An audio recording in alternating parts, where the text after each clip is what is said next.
Meet the Razer Boomslang 20th Anniversary Edition, a mouse that costs just about as much as a 5080 GPU. Let's find out why. Now the reason why is exactly that. This is an anniversary edition.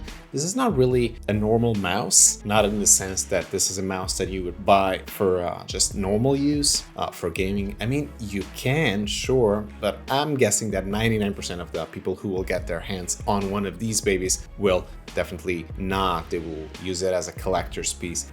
Now, could this be one of the most iconic mice of all time? I would say so. This is definitely the mouse that started it all. This is the Razer Boomslang, possibly the first gaming mouse of all time. Now, design-wise, it's very, very similar to the original, with some extra goodies and with some usage of 2026 technology. First, the elephant in the room, the price. This will be priced at $1,337 each, and there will be exactly 1,337 units, all of them numbered from 1 to, you guessed it, 1337. This one, however, is a version they're sending to partners and media and influencers. This one in specific just says PC Master Race. There's just this one, and this one is for me. Now, every 20th Anniversary Edition mouse comes with the collector's LED display frame, which has every element of its internal design, which cements its place as obviously a collector's piece. Besides that, you also get the mouse dock.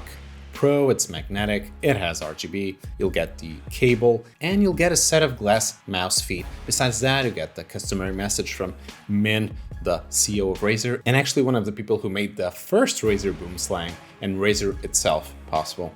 This is an ambidextrous mouse, so it's symmetric, and on what concerns modern tech, it comes with optical mouse switches Gen 4. It does the wireless charging with the RGB dock. It does 8,000 Hz of polling through Razer Hyperpolling wireless tech, and it has RGB. Now, should you get this? Probably not. This costs just as much as a 5080 GPU. If you're just a normal gamer, you're not going to get this. You might not even get the chance given the amount of units, but you can definitely, if you're a collector and if you think this looks pretty cool and you have some spare money, you can check the Razer website and see what you can do to get one of these 1,337 units of the Razer Boomslang 20th Anniversary Edition.